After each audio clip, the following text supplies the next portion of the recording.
नमस्कार। आज हम भगवद गीता के दूसरे अध्याय सांख्य योग को समझेंगे। यह अध्याय गीता का सबसे महत्वपूर्ण अध्याय है, क्योंकि यहीं से श्री कृष्ण का उपदेश वास्तव में प्रारंभ होता है। पहले अध्याय में हमने देखा कि अर्जुन भ्रम और दुख में डूब जाता है। अब दूसरे अध्याय में श्री कृष्ण अर्जुन को जीवन का सत्य समझाते हैं। श्री कृष्ण कहते हैं, हे अर्जुन, तुम जिस दुख में डूबे हो वह अज्ञान से उत्पन्न है। तुम शोक कर रहे हो उनके लिए जिनके लिए शोक करना उचित नहीं है। श्री कृष्ण समझाते हैं कि आत्मा न जन्म लेती है न मरती है। शरीर नश्वर है लेकिन आत्मा अमर है।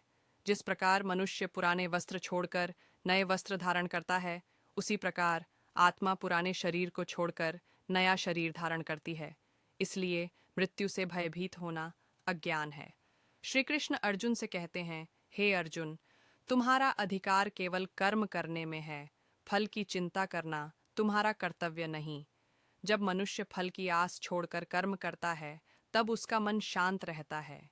यही निष्काम कर्म योग है।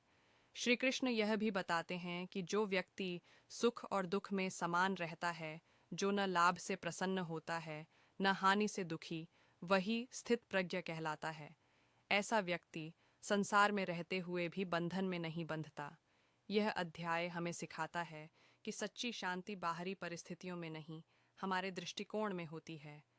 जब हम कर्म को ईश्वर को समर्पित कर देते हैं, तब जीवन सरल हो जाता है।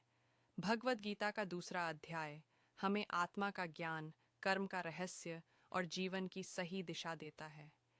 यदि हम इस अध्याय को अपने जीवन में उतार लें, तो भय, तनाव और मोह अपने आप समाप्त हो जाते हैं।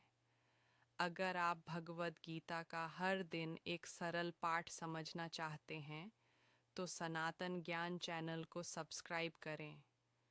जय श्री कृष्ण।